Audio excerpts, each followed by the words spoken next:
Wow. Hello, hello, hello. Today we are going to be reading four articles. The first article that we'll be reading is Why Many Secretly Love to Stand in Queues. We have all stood in queues.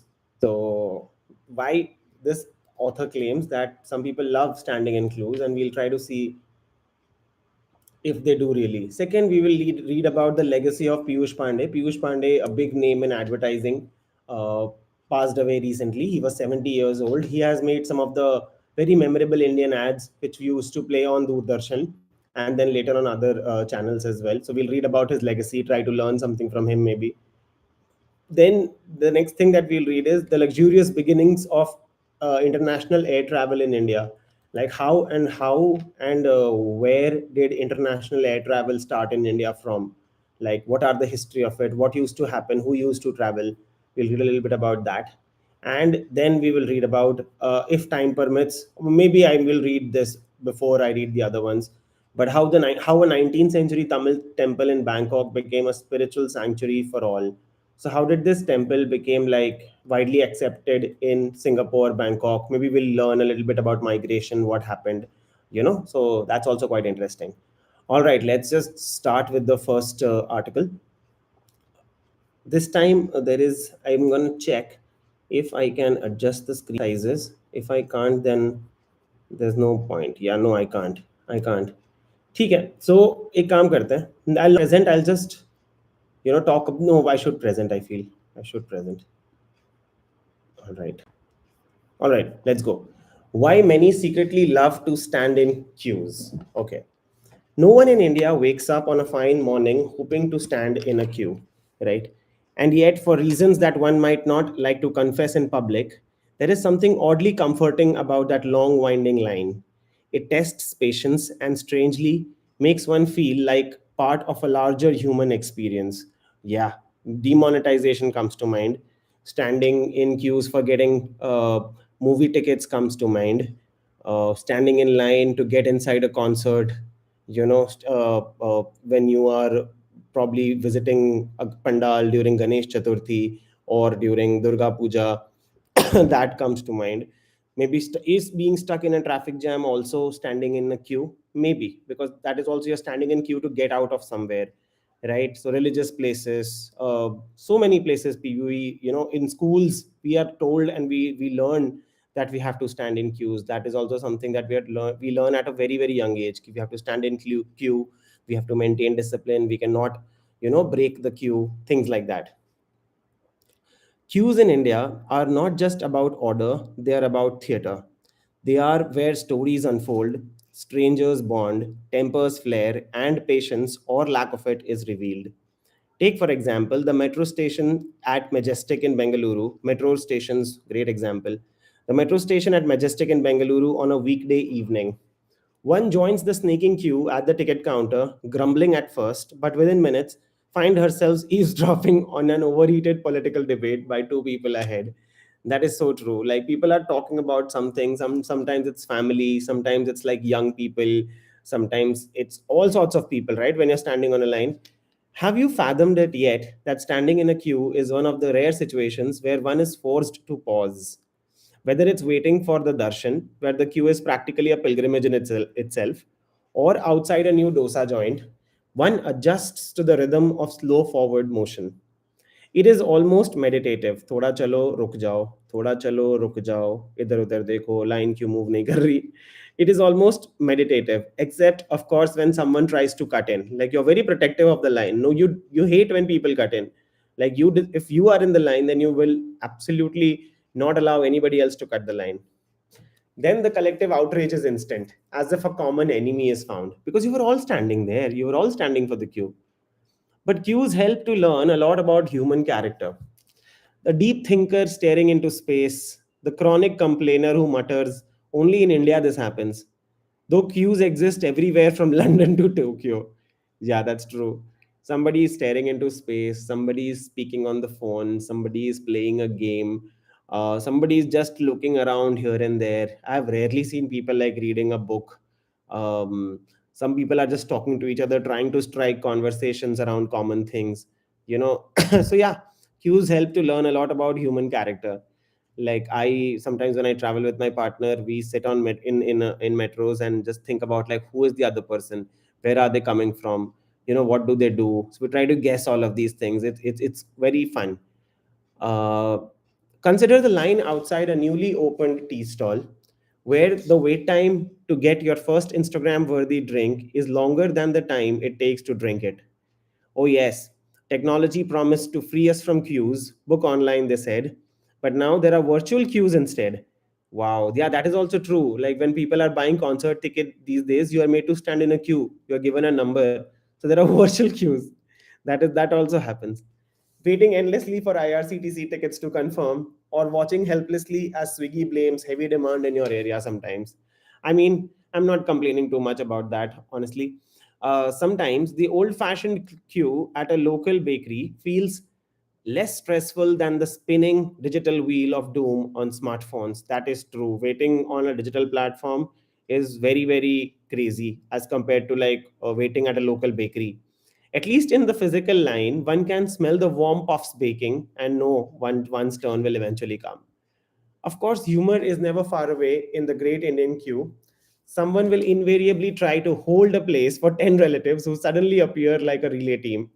Someone else will loudly declare that this government should do something about queues, as if abolishing them were a manifesto promise.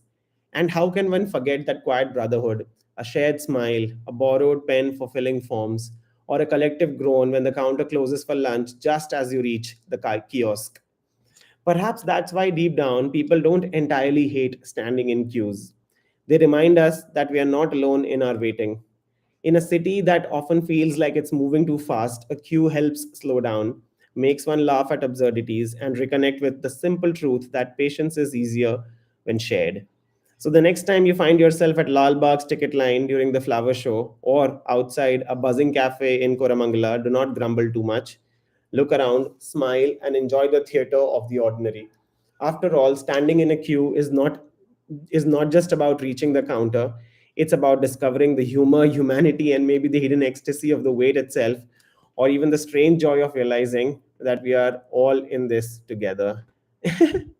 Interesting article. I don't know how much like I agree to all of this, but yeah, defs, if you have time and if you are in that zone when you are in a queue, you can think about all of these things. Like it does allow you to like think about things. All right, very quickly moving to the next one. uh wow, first one got over real fast. Now we're gonna Piyush Pandey. Piyush Pandey, a legacy of inspiration in advertising. Right. It's an article for Outlook by Samar Jodha. So let's just get right into it.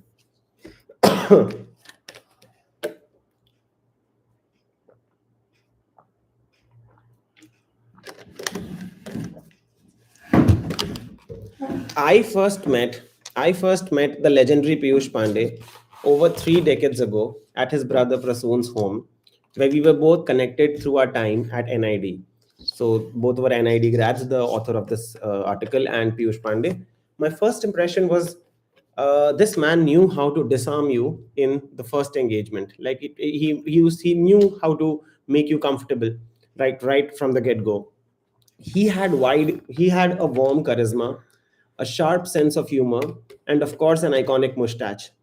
One of his standout qualities was his unique ability to forge genuine connections both within his profession and in the wider world. He understood that effective communication wasn't just about delivering the right message. It was equally about listening to his own team, clients, and ultimately the consumer. Very, very interesting to read. I'll read that line again. He understood he understood that effective communication wasn't just about delivering the right message. It was equally about listening to his own team, clients, and ultimately the consumer. Clients placed immense trust in him, recognizing that he was more than just a representative of the agency. He cared deeply about their interests beyond the usual commercial concerns. In a world often driven by profit, Piyush's approach was refreshingly different. It's very, very interesting. An person in advertising who can hear, like who can understand and who can disarm you. Like these are qualities that are very, very important to like make a final product That's what it says, like, which is not just delivering the right message, but like just checking all the boxes, listening to the consumer, believing in your own team, trusting your clients, and just making them believe that I care deeply about your interests beyond the usual commercial concerns. Like, I will work now that our commercials are logged, I will work and give you a product that you will be proud of, that you will feel proud to be associated with. Piyush was not just an advertising genius, he inspired generations of copywriters to rethink how they perceived Indian consumers. Traditionally, advertising was often centered around art directors as craftsmen, the era of cut and paste, right? While copywriters were seen as idea generators. Most writers hailed from elite institutions such as St. Stephen's, Delhi, Xavier's, Bombay, Presidency Cal, where a significant portion of these students were English speaking and came from privileged or affluent backgrounds. This Jaipur small town boy also went to St. Stephen's. In the advertising industry, the focus was on translating English language thoughts and concepts into Hindi and other colloquial languages. कि पहले तुम सोचोगे English में और तुम उसे translate करोगे हिंदी में या फिर और जो लोकली स्पोकन लैंग्वेजेस हैं उनमें तुम ट्रांसलेट करोगे, पर वो थॉट ओरिजिनली एक इंग्लिश लैंग्वेज थॉट होएगा. तो उसमें so much of authenticity is lost when something like that happens. Like, how can a boy who comes from a super privileged background, who is writing copies for dairy milk which is eaten by everybody. So those things definitely matter. This was also the era when India was still grappling with a socialist economy, and Indian advertising operated within this pre-digital landscape before the arrival of the free market economy. Today, whether in print, on television, or online, we can often trace an advertisement's influence back to Piyush. Okay wow. In print, on television और online, उसमें advertising में एक पीयूष का influence अभी भी है. He has inspired generations of creatives, embedding the essence of Indian culture and identity into advertising. Previously, much of the advertising was shaped by American styles, particularly from Madison Avenue, which influenced the craft through storytelling, psychological insights, and humor, with a significant Jewish influence. Ad photography too suffered from this thanks to Bible, the Black Book. All right, these are some advertising references which I'm not getting, but basically what they're trying to tell is advertising before Piyush was more American. It used to think American, write American, and craft American. Piyush broke this mold with innovative strategies that resonated with the Indian audience. His unique approach transformed the advertising landscape, allowing for a deeper connection to local culture while maintaining the effectiveness of compelling narratives in marketing. So both of these things you used to do, like deeper connection to local culture. While doing that, you have to maintain the effectiveness of compelling narratives in marketing.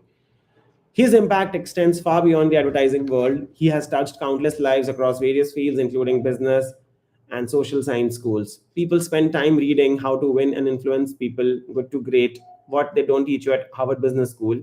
While Piyush was the living, breathing example of this and so much more, a living testament to inspiration, leaving behind a profound legacy. I was expecting I This was such a bad article. Yeah, there will be some. There will be some. There will be some. To all, hello to all the lovely people.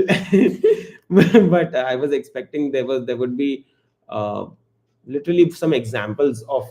they कितना rich बन सकता था ये वाला ये article. जल्दी में एक obituary type एक Yeah, it article just felt लिखा like गया. a fanboy LinkedIn post. Yep, yep, yep. All right. Anyway, quickly moving on to the next We one. should discuss though. तुझे क्या पीयूष पांडे के ads याद है? So I don't remember. So we'll have to watch some of them. So like, I know he was great. I know some of the Dairy Milk ads he's written, some of the Coca-Cola ads he has written.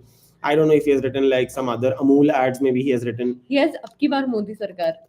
He has written. Oh. He has written. Okay. Swachh Bharat jingles also he's written. He has also written a lot of Rajasthan and MP tourism ads. He was interestingly the man who was doing the ads for multiple IPL teams at the same time. Oh wow. So competing teams were giving ads to the same person. That's quite interesting. He was also the one doing ads for different kabaddi. Yeah. Other sports also he was doing the ads of. Wow. He also we should see the ads. ये बहुत सही तगड़ा ad है ये MCL वाला Yeah. जिसके Yes, MCL के ads. Oh, पकड़ लिया. Fevikwik Amazing, के amazing ads. ads. And like this reminds me of the Hutch ad. The Hutch ka jo pug tha na. So that he was Like, not responsible for. His team members were. okay, And that's cool. Pug ka ad also, and then they did that voodoo aliens. Yes we के लिए वो Vodafone के लिए किया था। हाँ, वो ये आते थे, अलग लैंग्वेज में बात हाँ करते थे हाँ हाँ और व्हाइट कलर का पूरा पहन के हाँ. आते थे। अच्छा, वो was him, No, he that was also his team his members team. only. Yes. And he has played for Rajasthan's cricket team. Oh wow. So he was very good at cricket, and then you see a lot of references of cricket in his ads. Like that Dairy Milk ad where the girl is eating the chocolate and then she runs on the field. Yes. A lot of the ads that he did had cricketing references as well. That's, yeah, because he played cricket. He played cricket. That's quite interesting. Googly Woogly Mooksh Yes. is his. Yes. It's Fevicol iconic. That is his. Yeah, this ad जो वो फेविकॉल का जो सब लोग हाँ, truck में चिपक गए हैं, हाँ, he said he took from Rajasthan. So हाँ, पीयूष, ये लोग बोल रहे हैं ना कि वो बहुत ही बहुत अमीर नहीं था. But if you look at his family has Ira. Okay, who's Ira? Sister. Okay. वो जो ईरा एक्ट्रेस नहीं पता पता तुमको? नहीं. Search Piyush sister. Okay, Piyush Pandey's sister is who? Piyush Pandey's sister. Ila Arun. Oh, okay. That's right. Wow, interesting. Piyush Pandey brother. तो ठीक है, ये तो साथ में आए हुए हैं ना, पर Prasoon Pandey. Prasoon Pandey. Who is Prasoon Pandey? He is an even more famous ad maker than. Oh, ऐसा है क्या? हाँ. अच्छा, डायरेक्टर. इंटरेस्टिंग. हाँ. और फिर पीयूष, अब बड़े इसकी जो फैमिली है वो बहुत ही ज्यादा कैपिटल ओरिएंट, मतलब he had a huge circle. Yeah, for इसके शायद sure. 6-7 भाई बहन हैं ये लोग. अच्छा. और ये And they लोग all सब, did good. all of them did amazing in their respective work. We should That's look at his fantastic. family. That also must have definitely helped him. Rama Yeah. Pandey, Tripti Pandey, somebody there. So all of these guys. I He don't know was how. also he अभी TOI ने एक पूरा ad निकाला, आधा page times of India ने निकाला है उसको ट्रिब्यूट देते हुए. But then there is critique also of him, which is how do you separate art versus artist type scene there. Oh, Piyush Pandey got embroiled in something. Me too. नहीं, अभी other बढ़िया ने डाल रखा था कि अगर तुम जिस पार्टी का वो स्लोगन दे रहा है उस पार्टी से अग्री नहीं करते हो तो क्या तुम. See, Piyush Pandey is an ad man. Is he known for like his principles? Is he known for his politics? He's known for communicating effectively. That's his job, right? And that's what he does. Okay, he does not agree. Like, of course, he had a choice. He was not like, I have to work with this party just because, I need money or something like that. He thought, yeah, bhai, I can help them. And then, of course, took a fat fee for it. So, I don't know. Like, okay, like, if I will not take Piyush's political opinion seriously, because I will feel ke, haan, theek hai, wherever he sees an opportunity, wahan pe he will. He's also the man who made Mile Surat Mera Tumhara. That's so crazy. See, so now, so I think these are like these people जिनको अगर तुम brief दे दोगे ना तो वो तुम्हें best product देंगे और फिर memorable product देंगे. He also kept saying कि वो cobbler और carpenter तुम बहुत देखोगे उनके ads में. Fevicol के a lot of the ads are around the working class, which he says when he was young he would talk to. Yeah. He was an extreme prop. This is all from the book that he himself wrote. Yeah. Which is he was a propagator of phone हटा दो और लोगों से बात करो type person. That's insane. And also because cobblers and carpenters are people who will maximum use Fevicol. हाँ वही. And if they use Fevicol, then I'll be like, अगर यार cobbler और carpenter अपना चिपकाने के लिए use कर रहा है तो मुझे चिपकाना, ये तो मेरे को तो छोटी चीज चिपकानी है तो अच्छा ही होगा. Yeah. So no, those. You should see what is Piyush's slogans. Famous slogans लिखते हैं. Piyush Pandey's famous slogans. Pandey's famous slogans. Why don't you get that AI thing? I used to. I don't know. See, Exchange for Media might have a better piece on him. Milesi, they have now. So I think we should read this one, guys. What do you think? हाँ चल Let's just quickly read another one which has more examples, ठीक right? है. So, hello, guys. Okay. All right. Hope you can see the article. Yes, you can. Iconic ads by Piyush Pandey, the ad man who rewrote India's advertising story. Indian advertising lost its North Star today. Piyush Pandey, the legendary creative force who shaped how brands spoke, felt, and belonged in India, has passed away, leaving behind a legacy that few in the global advertising world can parallel.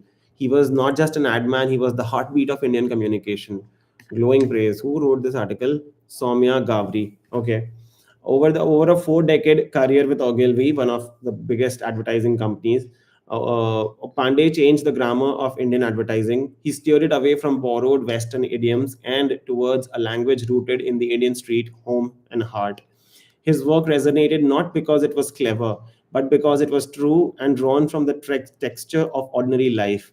From the laughter of a Fevicol ad to the quiet pride of Mile Sur Mera Tumhara, Pandey's campaigns became part of India's collective memory. I think this also happened because only a very few less content was being produced as compared to what is produced today, and it was being produced only like in Doordarshan, which was one of the only places where people watch things. So that is also one of the reasons why he, of course, he became great, but the channels of output were less at that point in time. Under his leadership, Ogilvy became the country's most awarded and influential creative powerhouse, shaping how brands like Cadbury, Asian Paints, and Vodafone connected with millions. In 2016, he was honored with the Padma Shri for his contribution to the field, and 2024, the London International Awards named him a legend, a title that had already long belonged to him in spirit. From humor laced classics to socially charged storytelling, his campaigns became cultural markers of their time. Below is a look at some of his most iconic and enduring works, each a masterclass in simplicity, insight, and emotional truth, and a reminder of why Piyush Pandey will always remain the face and voice of Indian advertising. मिले सुर मेरा तुम्हारा तो सुर बने हमारा मिले सुर मेरा तुम्हारा सुर की नदियां. Okay, in sorry, in 1988 Piyush Pandey wrote the lyrics, wow, for this national integration anthem, which became a cultural staple across India. It brought together diverse languages and regions under a unifying musical theme, demonstrating his early capacity to craft emotionally resonant, culturally rooted communication beyond purely commercial advertising. No, no, this is iconic. And the way it was treated when all the film stars who joined in, everybody was there from Amitabh Bachchan to Hema Malini to everybody. Luna moped. Luna, my father had a Luna, by the way. हैं? Chale Meri Luna. I don't even know. I was not late night. I came mid 1990s. One of his early TV ads, this featured the Luna moped with a youthful vernacular voice and a relatable tone. Pandey used local language and insight for an affordable vehicle brand, I think this was a clay ad. दिखा था ये? marking his early signature move of adapting advertising for everyday Indian audiences. All right, let's just watch the ad quickly. Oh, Oh no no no. no, it's still sharing on this one only. सरकारी देर देर तक काम ये करते फिर घर जाने से थे डरते उनको सूझा एक उपाय अगले दिन एक लूना लाए चल मेरी लूना लूना करती पक्का वादा खर्चा कम मजबूती ज्यादा अब काम भी है पूरा कर पाते घर में ज्यादा वक्त बिताते सुख पाना है तुमको लूना शान से बोलो चल मेरी लूना सफलता की सवारी Luna Great ad. Great ad. Still stand. Yeah, it's a lovely ad. थोड़ा सा remix कर देंगे. Wow. The sunlight detergent print first ad written. The first ad Pandey ever wrote was the print execution for sunlight detergent. This milestone opened his creative journey and signaled how he moved from servicing into creative roles, setting the stage for the decades of work to follow. Cadbury Dairy Milk. So apparently Cadbury Dairy Milk was eaten by kids. It was thought to be a kids thing, and his ads made it a popular thing among adults as well. Gifting बना दिया फिर उसने उसको. Cadbury को. Festival और gifting बना दिया. This campaign repositioned the children's chocolate into something adults would openly enjoy, using Hindi and culturally rooted imagery. A woman on a cricket field. It remains a benchmark in Indian advertising for its simplicity, emotional appeal, and Hindi first voice. You wanna watch it? Yeah, sure. I've seen this ad. इसका फिर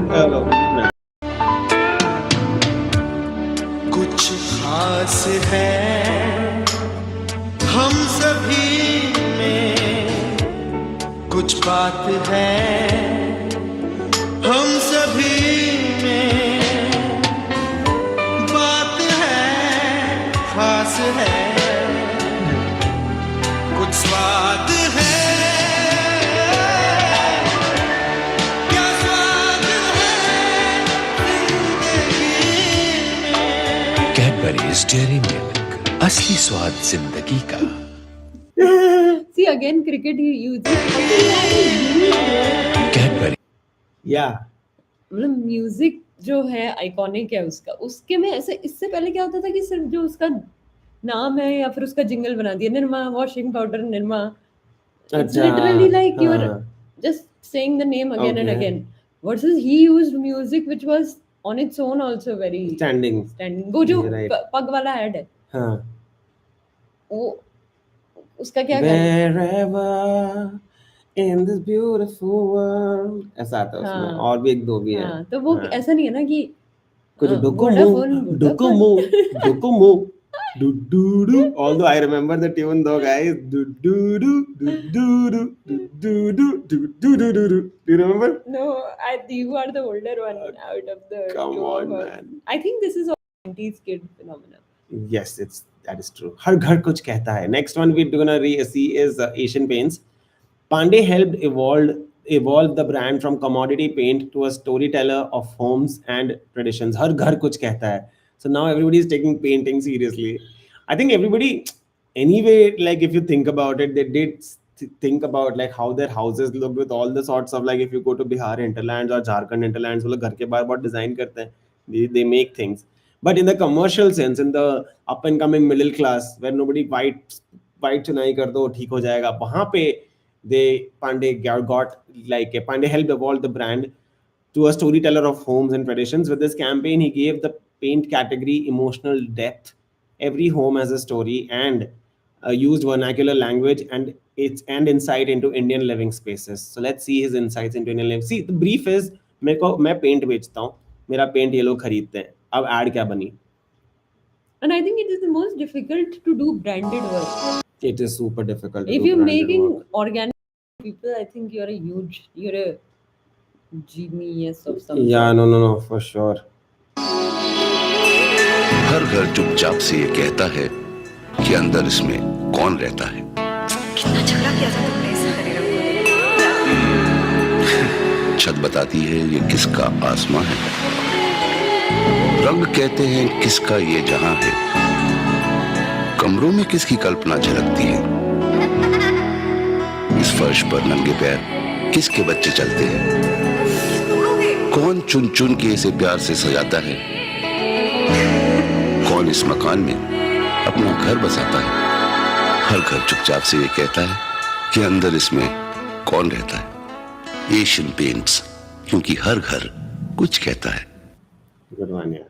Good ad, no? I Too think much. someone recently, which was very similar, किसी ने बनाया था ना कि वो sofa, शर्माइन का सोफा. शर्मा की दुल्हन घर घर आके आई संग टू सीटर सोफा ले आई. So they used a very like a shadi or a folk tune and set it to this. We should Yeah. watch that ad also. Yeah. What is another? Do you want to see one more? I think it's the same. It's the same one. They just linked it twice. जब किसका आसमां है। Yeah, they linked it twice. You're right. And what one? हाँ, शर्मा की दुल्हन ना. Sharma But I की. think वो अभी का है. हाँ अभी का ठीक है कोई बात नहीं. Have you heard that one, guys? जब घर की रौनक बढ़ानी हो, दीवारों को जब सजाना हो, narrow lack. That might not be Piyush's, but narrow lack is also a very good ad. It's a lovely ad. All right, this is Sharma ki Dulhen Fevicol. right? Fevicol is will be client, so client to Piyush hi Yeah, laya yeah, hoga. yeah. Client to Piyush hi laya. No, but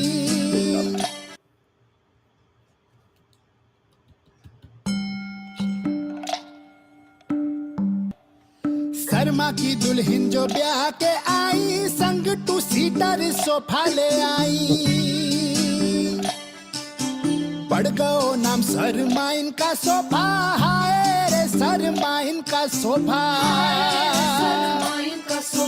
Sharma इन बहन का ब्याह कराइन, sofa पे नवा कपड़ा चढ़ाइन। बन गयो वो मिसरा इनका सोफा, हाय रे मिसरा इनका सोफा। मिसरा इनका लड़का कलेक्टर बनेलू, सोफा पे रख जीन चमड़ा चढ़ेलू। बन गो कलेक्टर इनका सोफा, हाय रे कलेक्टर इनका सोफा। कलेक्टर की बिटिया लव मैरिज करेली, सोफा पे बंगाली किरमिट चढ़ेली। बन गो वो बंगालन का सोफा, हाय रे बंगालन का सोफा। 12 घरों का प्यार निपटाओ, सोफा 60 का होने को आओ। देखी गंगा पार की शादी, देखी देश के बाहर की शादी। अब कोई ब्याह कराए या न कराए, हाय पर सोफा बनाए तो दिल से बनाए। ये स्टडी लाइट Fevicol बटन का है कि जब बना था बहुत पहले उस टाइम पे, तब दिल से वो बना था। यूज हो रहा था. He was also the one who made This is so core, like how was the India. emotion, core emotional, ये emotionally पीयूष it's ने fully, yeah. पीयूष ने वो एड भी बनाया था, पोलियो कैट्स। हैं दो बूंद जिंदगी के. अमिताभ इंटरेस्टिंग. बच्चन के साथ क्या अच्छा काम किया है यार. मतलब बेसिकली सब बचपन एक ही बंदा सेट कर रहा था क्या. अब लाइक अगर तुम लोग जिंगल्स प्ले करोगे तो मोस्टली ही हैज लाइक हमारे लिए तो like for people when like for us and the generation before us also, I feel like it was Piyush only. हाँ Wow, insane. Pawns for the skin brand for the Googly woogly whoosh. for the skincare brand. Pandey's campaign gave an energetic, playful voice. Googly woogly whoosh. It's used. Everybody used like किसी के भी गाल देखोगे तो used to just like googly woogly whoosh. He Like gave us a language. yeah. And you know, just give words to that. It used fun, catchy language to position the product in a youthful idiom. Another example of his effervescent vernacular style. Okay, this we can skip also, but Yeah. we'll quickly see. देख ली.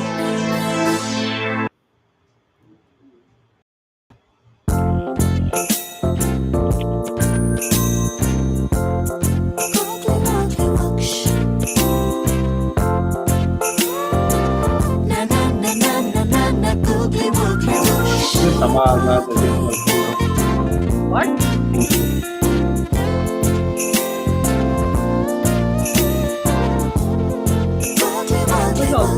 Palms moisturizing cold cream for soft, googly woogly whoosh skin. अच्छा है GG's, GG's. ठीक है. Alright, नीचे आओ. Titan. Titan किया उसने, फेविक्विक किया Feviquick उसने. तोड़ो नहीं जोड़ो. This is also a crazy one. In fact, Feviquick के crazy ads. We'll quickly see one. Okay, तोड़ो नहीं जोड़ो.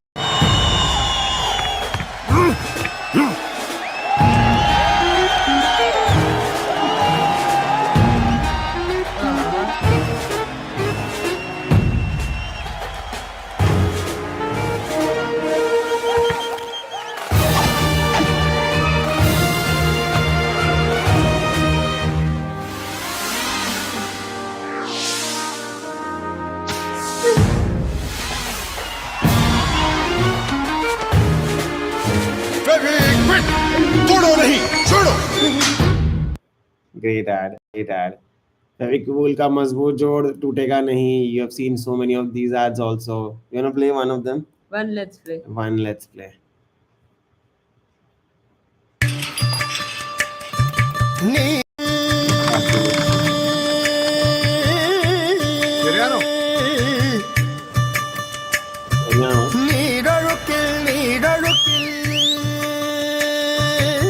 पानी में डाल देंगे.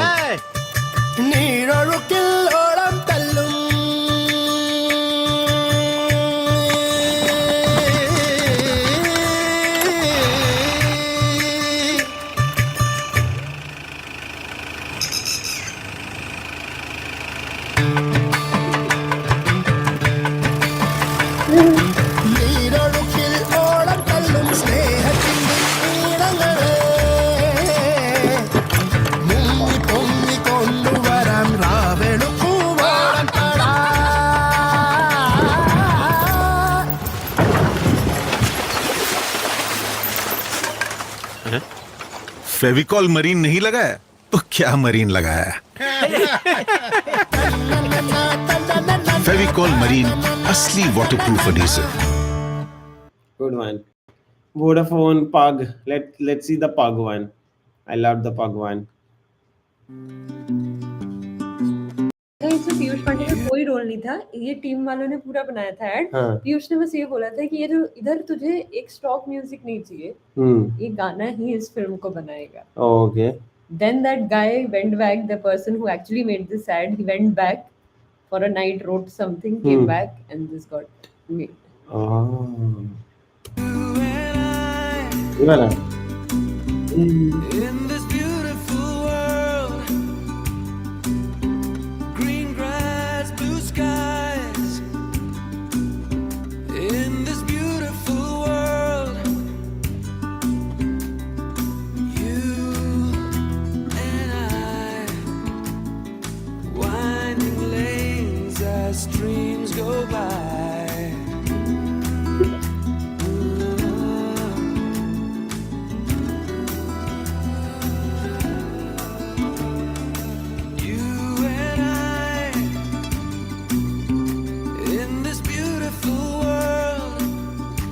Great ad. And he is just making something which we don't associate directly with that product. I wouldn't associate a dog with a woman. No, but I would. The idea is that our network will follow you.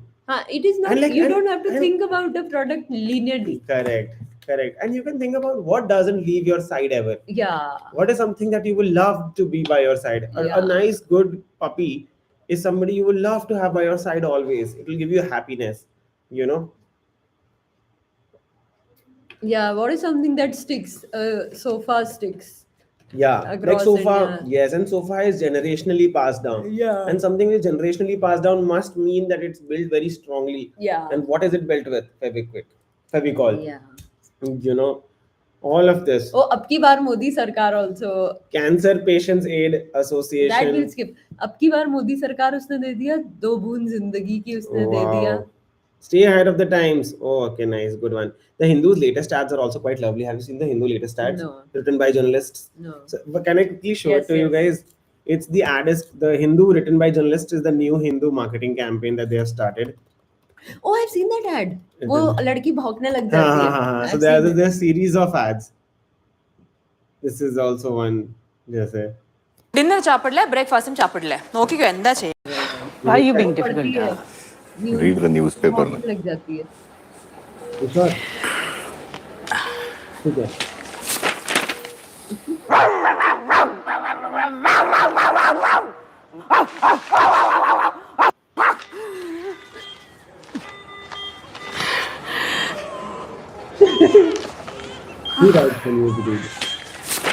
So I didn't understand. The Vice President-elect C.P. Radhakrishnan on Tuesday described his win as a victory for the national. Yes, it's bad news. They're not happy with the news. So read our news, which is written by journalists and journalists in bold. So like qualified. Journalists. Like writers. I'd also applied to Ogilvy, pata hai. Oh, you did? Next up, an in-depth review of India's foreign affairs. And speaking of foreign affairs, Jollywood star Malesh was spotted with a 22-year-old Brazilian supermodel, Lana Kova. Now that's a real foreign affair. Looks like trade isn't the only thing crossing borders. So tell us, do you think this foreign affair will actually strengthen India-Brazil relations? Guess Malesh. And this is Worldview at the Hindu. Now, D-Day arrived this week for US sanctions on India after 25% reciprocal tariffs that came into. They are journalists. Is basically. So yeah, wait a second, guys. The Hindu stay ahead of the times. His passing marks not only a great loss, but of an era that believed in storytelling before strategy and emotions before metrics. As the industry mourns its most respected voice, what remains are the stories, timeless, simple, human, that Piyush Pandey left behind in every frame. Very, very lovely. Great article. Stop sharing. Okay. Oh, hello. Hi, Monica. You're there? Hello. We have a special guest today. We indeed do. We do have a special guest, Kavya. All right, we do the next reading now. Hope you are enjoying the readings. Um, if you are, then please write. Thank you, and do also let us know if you are able to hear our audio and if we are sharing something on screen. If you are able to see it, if the sound is an issue or anything, yeah, just let us know. Thank you. Okay, this is done. Now we read the last article for today, right? Actually, I want to read two, but I'll read one. Maybe I'll read one. The luxurious beginning of Okay. international air I think travel. you should read air travel. Okay, let's just read air travel one. All right, elated to see you. You too, Monica. You really matter. You do. All right, let's. Better than first class, the luxurious beginnings of international air travel in India. Okay, this is by Ajay Kamalakaran. All right, beautiful, beautiful aircraft. What is this? Imperial For Airways. context, Varun की फटती है बहुत ही Yes, ज्यादा. I have severe flight anxiety. I have flown in the aircraft for more than 30-40 times now, thanks to my work, and thanks to because I'm living away. But I don't like to sit in the aircrafts. It's not very fun for me to sit in the passenger side. Maybe in the cockpit if they allow me, or if they make it a fully glass aircraft where I can see outside what's going on, I'll be much more confident. But anyway, let's just read about how it came to India. All right, of course, Tata. A few months after JRD Tata piloted India's first commercial flight from Karachi to Bombay's Juhu airstrip. So there's a quiz question. India की पहली commercial flight कहाँ से थी? India की. So nobody will guess Karachi, right? Karachi से बॉम्बे आई थी India की पहली कमर्शियल फ्लाइट, और उसे कौन लेकर आया था? जेआरडी टाटा, जिसका बेटा कौन था? रतन टाटा, जिन्होंने क्या बनाया? इंडियन एयर इंडिया, विच अभी अभी उनके पास एयर इंडिया है, राइट? Ratan Tata का है Air India. Yes, Air India is Ratan with the Tata Tatas. has passed away, Ratan so Tata. now the Tatas own the Yes, Air Ratan India. Tata did never married. So Air India is still alive, right? Air India is still alive. It was initially Tata's, then it was nationalized, and now Tata got it again. Okay. So that's the history of it. A few months after GRD Tata piloted India's India's first commercial flight from Karachi to Bombay's Juhu airstrip in October 1932, several airlines began offering domestic services across undivided India. Among these early carriers was Indian Transcontinental Airways, which went beyond the subcontinental skies, connecting Indian cities to the Middle East, Europe, and London through a partnership with Imperial Airways. From the outset, air travel was associated with luxury in India. Air travel matlab luxury. Okay, this is such a myth. In the eyes of most, it was meant for top colonial officials and the wealthy elite who could afford to spend a princely sum and bypass long train or steamship journeys. In September 1933, the director of Wright Pinhon and Partners Limited, the booking agent for Indian Transcontinental Airways and Imperial Airways, wrote to the Home Secretary, ठीक है, एक बड़ी company booking agent है जो इन दोनों Airways की, main जो Indian Airways India में जो चल रहे हैं, उसने हमारे होम सेक्रेटरी को लिखा, we are informing that with the advent of the Trans India Air Service, special traveling allowances are being arranged so that officials may make use of the air service when proceeding on tour. We hope that you will make use of us when you wish to reserve accommodation for any member of your department. तो basically उन्होंने बोला कि politicians start flying with us. अब flight path क्या होता था उस time पे? Flight path: the domestic service from Karachi to Rangoon.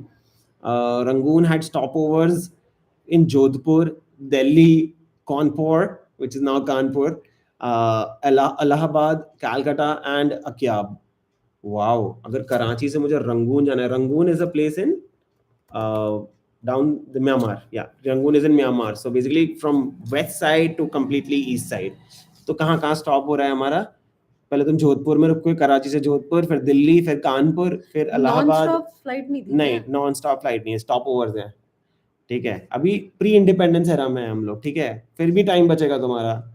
Flights in and out of Karachi use the Jodhpur Flying Club's airfield, established by Maharaja Umaid Singh in the 1920s. So Maharaja Umaid Singh had a Jodhpur Flying Club at that time. So imagine, like, must be like loaded. कुछ तो दिया राजाओं ने.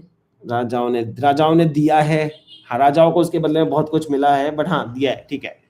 The city became a hub for Indian Transcontinental Airways, with passengers, but it was there at that point in time. So that's quite That's what ना yeah, कि you're उन्होंने right. अपना वो दे दिया. You're right. The city became a hub for Indian transcontinental airways, with passengers arriving from Karachi in the early evening, staying overnight, and departing for Delhi at 5 a.m. the next morning. Similarly, travelers heading westward to Karachi or beyond would also spend a night in Jodhpur. Jodhpur became like a stop. See one of the ads, 1936 advertisement है, देखिए किसको serve कर रही है देखो. Four-engined airliners for reliability. There is no such luxury in the air as it is provided by the British Air Service with its roomy comfort and great airliners with its unequal name for personal service, Indian Transcontinental Airways. A ticket from Karachi to Rangoon cost rupees 630. Wow. And covered the hotel stay in Wow. Jodhpur as well as dinner in the city, local transfers and tips. Return tickets came with 20% discount. Segment fares on the route were also available. For instance, Wow. Allahabad to Kanpur is 50 rupees. Wow, insane. How much must it mean? It would be full salaries कितने कितने लोगों के उस time पे India में. And आज ऐसा लग रहा है 50 रुपए में फ्लाइट करके आए. For a traveller journeying between London and Rangoon, the fare was £135 and the travel time 8 days. The trip began at the airway terminus in Victoria, with flight going first to Croydon, where it would pick up passengers, and then to Paris, where the passengers would be transferred to a train at Gare de Lyon, Italy. bound for Brindisi, Italy. From Brindisi, another flight took them to Athens and Alexandria, followed by a train to Cairo. London जाना मुश्किल बहुत था. लंबा journey तय करते थे. Next came Gaza guys. Next came Gaza. It was still there. It was called that. Next came Gaza for an overnight stay. Then flights to Baghdad and Basra with another hotel stop. There were scheduled landings in Kuwait, Bahrain, Sharjah, and Gwadar. Then part of the Sultanate of Muscat and Oman, before finally reaching Karachi in British India. Karachi आ गए रेले boss, मतलब British India में आ गए. On the return, Karachi is very similar to Delhi or Mumbai. Do you know that? It is also a port city, and they used to be inhabited by good Jews and business city. Similar, lot of trading happens from Karachi also. It's In Pakistan. in Pakistan, yes. London. On the return journey to London from Rangoon, overnight stops were made in Calcutta, Jodhpur, Sharjah, Baghdad, and Alexandria. What were the travel regulations? Modern arguments over excess baggage would seem quaint compared to the rules in 1933. Ab kya rules the? The fares are based on the transport of weight of 100 kgs. A passenger, the average passenger weighs 75 kgs, and therefore normally 25 kgs of baggage may be carried free of additional charge. Similar. If the personal weight of the passenger be more than 85 kgs, an allowance of 15 kgs of baggage. Basically total तुम्हारा bag के साथ तुम But 100 kilo के होने अभी चाहिए. जैसे हमारा वेट नहीं ना मैटर करता उसमें. अभी हमारा वेट मैटर नहीं करता. वो लोग थोड़ा सा मैं भी approximate. और कोई पतला इंसान भी कोई मोटा इंसान भी similar weight same weight restrictions के साथ जाता है. हाँ, अब ये नहीं करता. I wonder why they how and why they changed this rule. I think उन्होंने ना पूरा लिमिट ही नीचे कर दिया होगा कि अगर एवरेज वेट मैक्सिमम भी रखा होगा उस हिसाब से they must have distributed it. तो सेफ्टी मेजर्स के साथ. Children under 3 accompanied by an adult and not requiring separate seat travel at 10% of the fare. Those aged between 3 and 7 who did require a separate seat received a 50% discount. In both instances, children are weighed individually, but no separate allowance for baggage is made for them. All right. Passengers were required to pack a suitcase for overnight stops, tagged as wanted at night shop stops, and were prohibited from carrying merchandise due to custom regulations. The airline issued them currency coupons valued at 5 shillings each for use at stops along the route and Wow. allowed them rare redemption at the end of the journey. Passengers will find these coupons a great convenience and a source of economy, the airline brochure said. Passengers were told to keep their vaccination certificates handy, although there was still a chance that some countries may quarantine them. The companies cannot be held responsible for passengers' expenses in the event of a quarantine restriction being imposed by any government along the routes. The captain of the aeroplane or flying boat concerned may, at his discretion, omit to call at any station in event of existing or anticipated quarantine restrictions. And in such instances, the companies are unable to accept responsibility for any delay or inconvenience or loss of business which may result. अपने risk पे चलो, basically, in lot of मतलब words. Basically वो लोग अपना वो भी नहीं लेते, पैसे नहीं है तुम्हारे पास. स्टॉप ओवर के लिए तुम्हें अलग से कूपन दे रखे हैं. हाँ. अब अगर क्वारंटीन हो गए तो तो ऊपर तो लाच हो एयरलाइन, जाएगी। हाँ, हाँ, एयरलाइन का हाथ के ऊपर हाथ कर नहीं है। देंगे, हाँ। There were restrictions on carrying wireless, telegraphic, or telephonic equipment. Firearms had to be declared, but ammunition and explosives were banned. Also banned was photography over territories like Italy. Cameras had to be handed over to a captain in sealed bags, returned only after crossing restricted zones. Livestock transport, गाय भैंस नहीं लेके जा सकते थे. New era. A 1933 article in the Brisbane Telegraph praised this new era of air travel.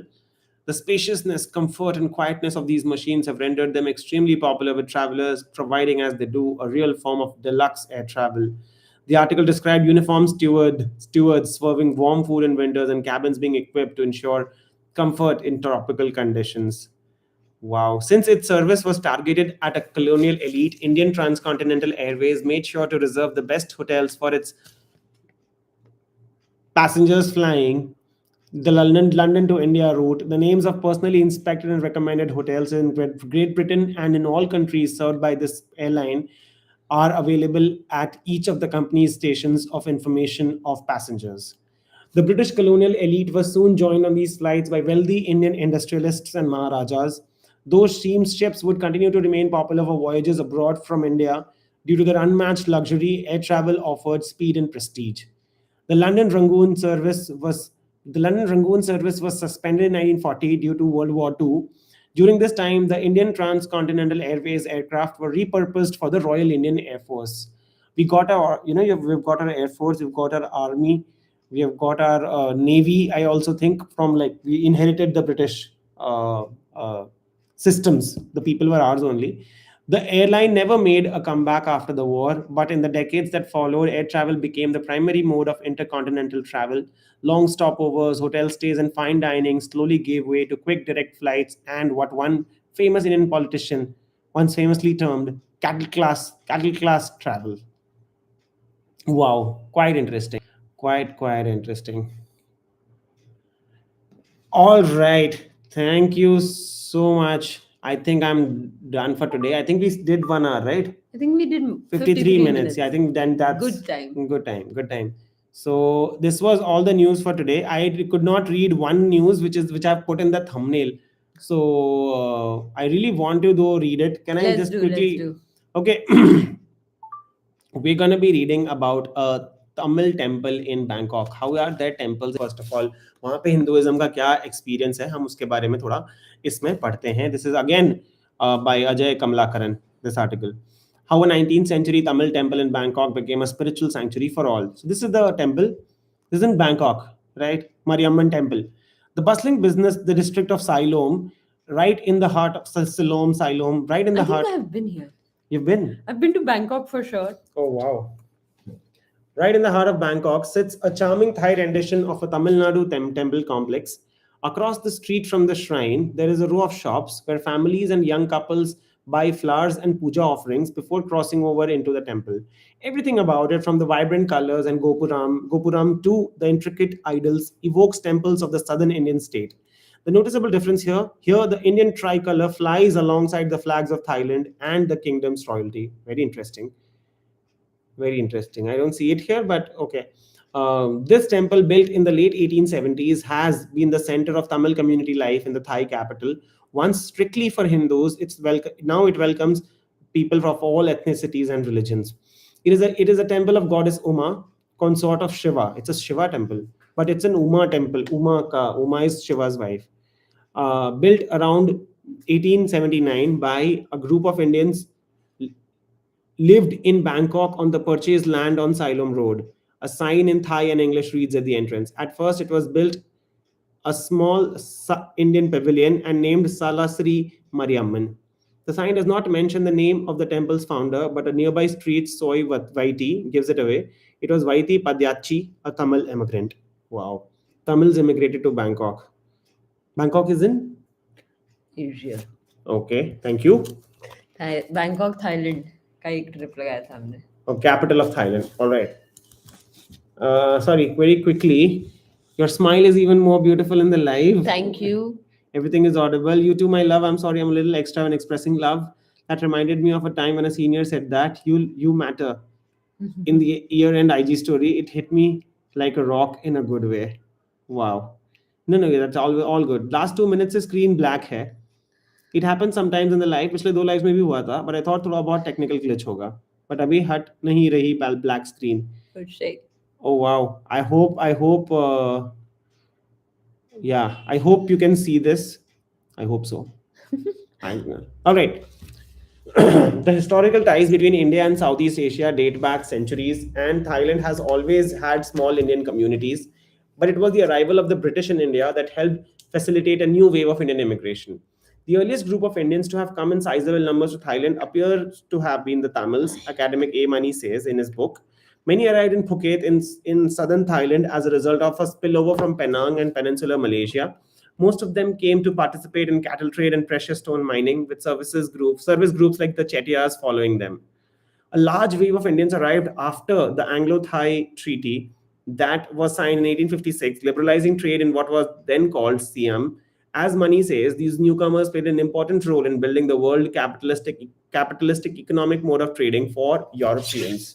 By 1870s, as King Mongkut rapidly developed Siam, a number of British entrepreneurs and engineers were drawn to the country along with their subordinates, most of them Tamil. Once they got down to work, Mani says they were engaged primarily in development projects like irrigation, waterworks, railways, and banking. As Bangkok prospered, immigrants from across India and Southeast Asia settled in the city, creating multicultural neighborhoods that drew the attention of even Western journalists. They are Asiatic, but many tongues are heard among them.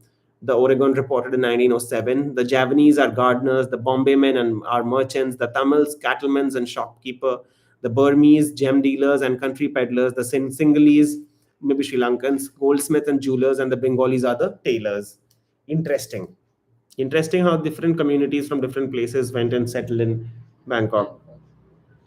By the 1870s, a small area of Siloam had become an unofficial Tamil neighborhood, with locals calling Tamils Kayak, meaning guest. No wonder when the Mariamban temple was built around the end of the decade, it became known as Wattek, a name that remains in use today. Though today there are other Indian areas in Bangkok, Mani says the early community of Tamils and the temple could have been significant for Bangkok's indigenous people to use the term kek only in relation to the worship site of the Tamil Hindus. Wow. The Tamil community was predominantly male, and it was rare for the men to bring women over from India. Many of them instead married local women from the Mon community, which has roots in southern China. Wow. Think of how they live, no? What they think about. All the early marriages of Indian men to indigenous women appear to have been with the Mon women, Mani says. This was possible partly due to the fact that Mons were refugees to the Bangkok area and, as such, were economically depressed. Until slavery was abolished, many Mons were bonded individuals. Okay. These marriages led to the gradual erosion of the Tamil language in Bangkok because mother tongue, as children of mixed couples began speaking Thai. Mani notes that the only institution the Tamil community was able to preserve was the Mariamman temple, which became a symbol of cultural continuity, while other aspects of their heritage faded. Until World War II, the community's temple was managed by newly arriving persons, trained divers from Malaya, or accountants at the Indian Bank.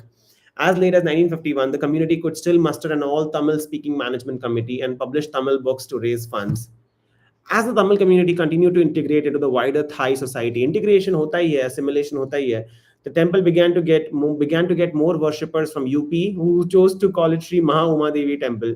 Of course, this shift was not without friction. The bhajans and festivals of those from Uttar Pradesh, their Vaishnavite sect within Hinduism, and their increasing numbers were perceived as a threat to the temple's Tamil-dominated leadership. Wow, All Bangkok में Tamilians और UP का UP वाले लड़ रहे हैं भाई. all members of the Shaivite sect. The Shaivites are the followers of Shiva, and Vaishnavites are the followers of Vaishnav Krishna, I think. Vishnu. Vishnu. As the conflict reached a crescendo by 1920, migrants from Uttar Pradesh found their own temple dedicated to Vishnu in Bangkok. ठीक है. Even today, the priests at the Mariamman temple continue to come from Tamil Nadu, preserving the distinct Thanjavur feel. Its worshippers, though, have changed. Last week, when I visited, one of the temple's Tamil priests told me that most visitors today are Thais and ethnic Chinese, many of whom are either seeking a suitable life partner or divine help with marital issues. Flow of ideas. Despite being a Buddhist majority country, Thailand is a Buddhist majority country, worship of Hindu deities like Ganesha is widespread in Thailand, and the temple's appeal to locals is not surprising.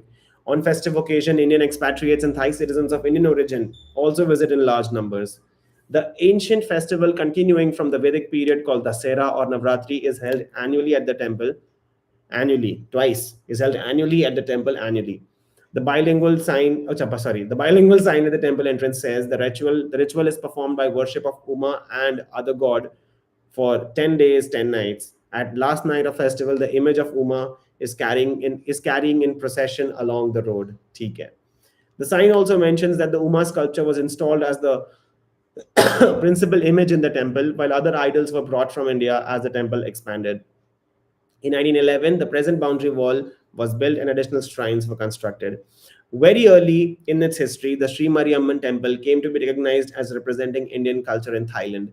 Thus, in 1975, King, after his visit to India, presented a set of glass lamps to the temple as a token of friendship. Oh wow, the article doesn't end only. It's just finishing only. Sorry guys. Wow, yeah, sometimes writers can write so much long shit. It just basically we want कवि कहना चाहते थे कि एक temple है Exactly, एक temple है जो तमिलियंस का टेम्पल है थाईलैंड में, बस. बैंकॉक में. Well, the Tamil immigrants found some financial success in Thailand. The country never became as attractive as Malaya or Singapore for those seeking a better life. Interestingly, Tamil speaking Muslims migrated to Thailand around the same time as Tamil Hindus. However, the Tamil Muslims did not feel the need to establish separate houses of worship. They prayed in existing mosques and married local Muslims. Walking through Bangkok, one can still spot locals with partial Indian or Tamil ancestry, descendants of those who came seeking a better future in the 1860s and the 1870s.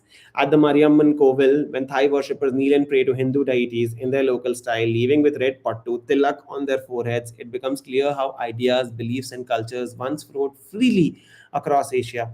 This exchange took place long before the rise of European-style nation states, and the concept of national unity identity cards curtailed it. Brilliant, brilliant article. All right, that was it in today's live. We did 1 hour of live. I hope you had fun. I'll see you on the next one. Thank you, Kavya, for joining us. And all right, thank you.